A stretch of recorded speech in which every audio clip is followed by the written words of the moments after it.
नमस्कार, आप देख रहे हैं नेक्स्ट नाइन न्यूज़ और मैं हूं आपके साथ मनीष कुमार सैनी। देश की अर्थव्यवस्था को पटरी पर लाने वाले और पूर्व प्रधानमंत्री मनमोहन सिंह का निधन होने के बाद दिल्ली कांग्रेस के नेता संदीप दीक्षित शुक्रवार को उनके आवास पहुंचे। उन्होंने पूर्व पीएम को श्रद्धांजलि देने के बाद कहा कि अभी उनके अंतिम संस्कार का कार्यक्रम तय नहीं हुआ है। कांग्रेस नेता संदीप दीक्षित ने आगे कहा कि अभी कार्यक्रम तय नहीं है। उनकी एक बेटी है जो बाहर से आ रही हैं, शायद वो दोपहर या शाम तक दिल्ली आ पाएंगी।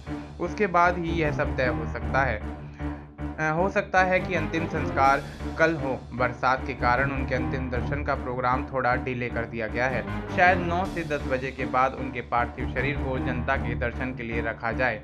उन्होंने पूर्व पीएम डॉक्टर मनमोहन सिंह से पारिवारिक रिश्ते और निजी अनुभवों को साझा करते हुए कहा, मेरे पिता ने उनके साथ काम किया था। अर्जेंटीना सहित कई देशों के सरकार के दौरे के दौरान वो उनके साथ गए। उस समय मनमोहन सिंह और मेरे पिताजी कॉमर्स मिनिस्ट्री में कार्यरत थे, तो उन्होंने कई बार एक साथ विदेश का दौरा किया। उस समय हम लोग बच्चे थे।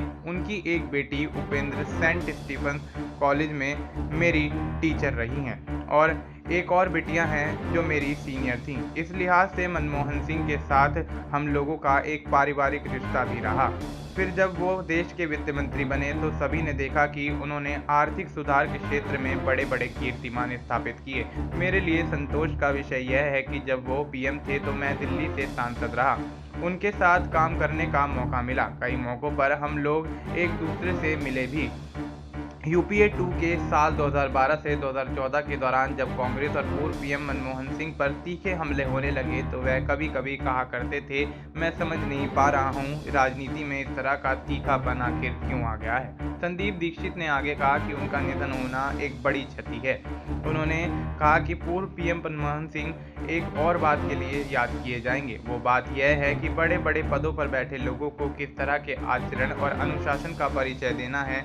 इस मामले में वो सभी के लिए बहुत बड़े उदाहरण रहे हैं और आगे भी रहेंगे। ऐसे में मनमोहन सिंह के निधन के बाद कांग्रेस सहित तमाम अन्य राजनीतिक पार्टियों के नेता और मंत्री उनको याद करते हुए नजर आ रहे हैं। ऐसे में देखा जा रहा है कि मनमोहन सिंह के निधन से देश की राजनीति में उथल पुथल होती हुई दिखाई दे रही है और मनमोहन सिंह के निधन के बाद देश भर में 7 दिन के लिए राष्ट्रीय शोक का ऐलान किया गया है। फिलहाल आपको इस मुद्दे पर क्या कुछ लगता है? आप अपनी राय हमें कमेंट करके बता सकते हैं। बाकी देश और दुनिया से जुड़ी तमाम जानकारी के लिए आप देखते रहिए नेक्स्ट 9 न्यूज़।